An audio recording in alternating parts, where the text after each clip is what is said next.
All right, Shalom. I want to start out by giving all praise, honor, and glory to you. How about Shema Shabbat, Sharon Kakodash, double honors to the apostles and elders of Great Millstone, and Shalom to all the acumen, the pushing word of sincerity and the truth. It's the brother Barzal, here with another lesson, of course. Just going into pitfalls, ditches, booby traps, all these different entrapment devices that the so-called white man and the spiritual demon Satan has, laid out, all throughout the world. And us brothers in the faith and in the knowledge, we have to be extremely circumspect. We have to be as circumspect as possible because these things are set and appointed for men to fall in. You know, this first and foremost is a profit for the so-called white man when you fall into these different ditches. For example, prison.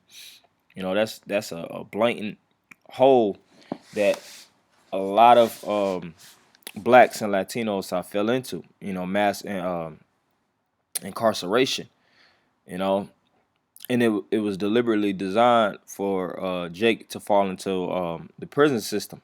Through crack cocaine and all these different drug epidemics, the three strikes rule, and all these different phases of the law being put in place, and policies being attached, in the system to put us in the hole, and that's one of many. And that's why I entitled it as such, to avoid them at all costs, because when you fall into a hole, that's not an easy thing to come out of. You'll watch certain television shows or things pertaining to that, and you'll see an individual actually in a hole, or two individuals in a deep, 9-10 foot, ditch, and it might be, muddy. It's damn near impossible to get out of there. You have no, traction. You have no grip.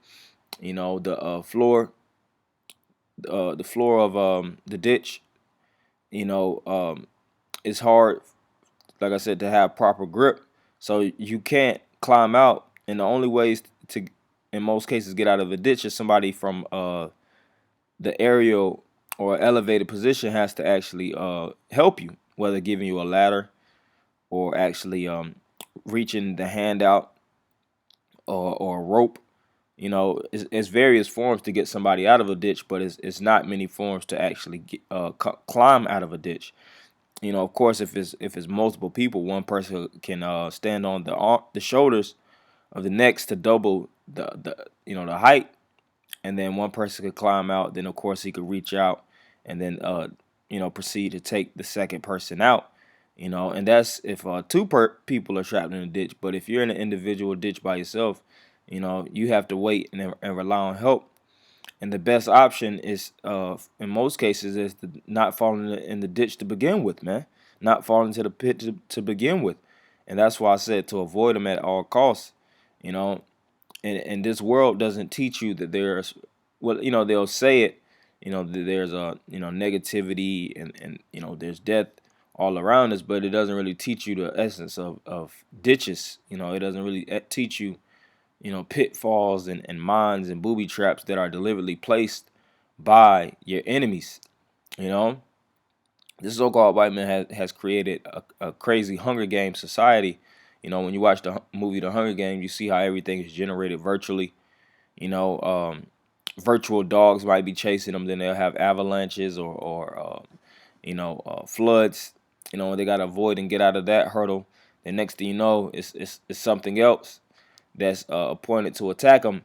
And in most cases, when you watch the Hunger Games series, it was all for the entertainment of the guests. It was all for the entertainment of the elitists that actually created, those artificial elements, and created that artificial, basically it wasn't a simulation, but the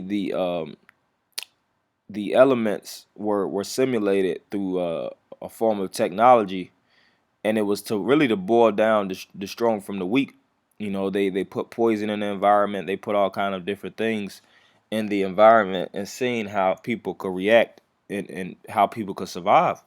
And that same layout is here. Yeah, that same layout is in the good old America, And you don't want to be one of those brothers that just walk around extremely naive, man. You just walking, you know, just la da da da da, head just bobbing all over the place. You're not really paying attention.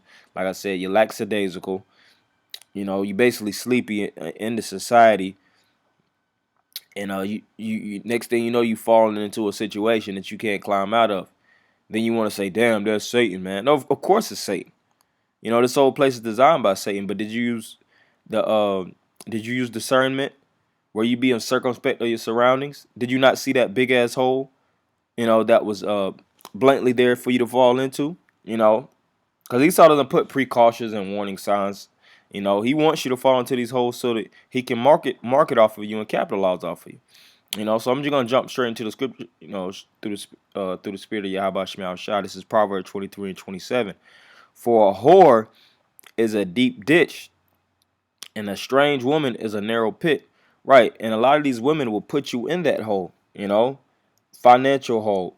Child support and spousal support. It's hella jakes that's in debt because of these holes out here. And a lot of these jakes are in debt for over 18 years. They'll have a child, then they'll have multiple children. Say for instance, there was on child support for 9 years.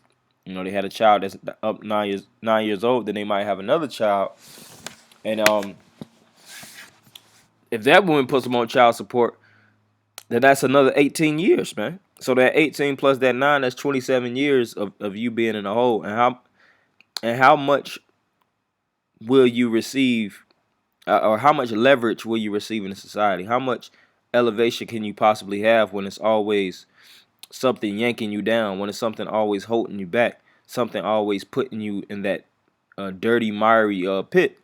Not much. And that's why I said to avoid them at all costs, because sometimes we make unnecessary or foolish and young decisions that we pay for later in life.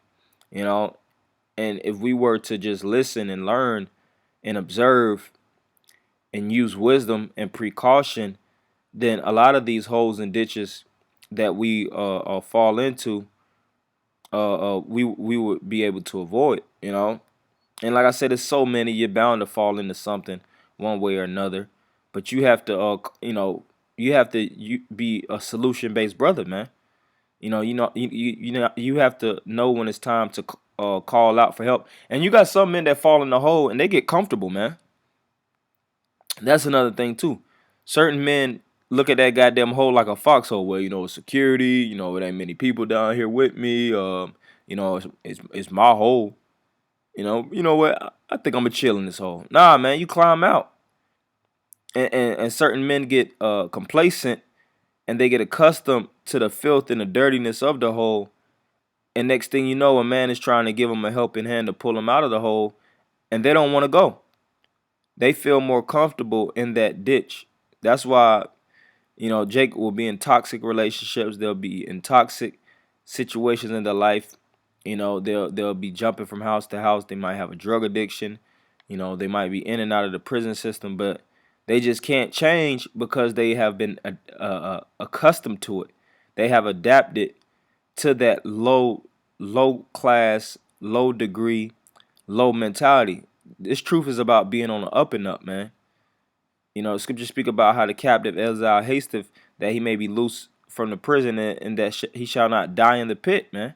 And matter of fact, let me get this word, Lord willing, I could get it through the spirit. 'Cause laptop acting funny. Well, I wanted to get the definition of pit, but his laptop is acting funny, so I just don't even worry about it right now. But basically, brothers could look it up. Of course, a pit, area that's extremely deep, and it's basically hard to get out of. It's extremely difficult for you to find yourself out of that pit. But it's like I said, it's so easy to fall in. One slip, and you're in that pit.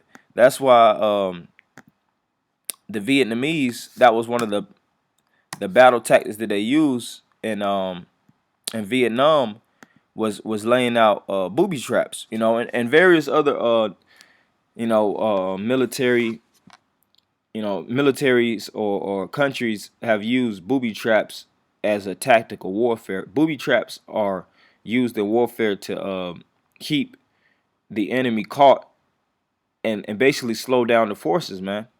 Because if it's multiple men that fall into these ditches, in Vietnam, they would actually put bamboo at the bottom of the booby traps and put feces on top of the bamboo. So if you were to fall onto the bamboo, you would actually cut yourself, and you would also simultaneously get infected by that the defecation that's coated on that bamboo. You know, so it's damn near impossible for you to recover, and a lot of people die from that.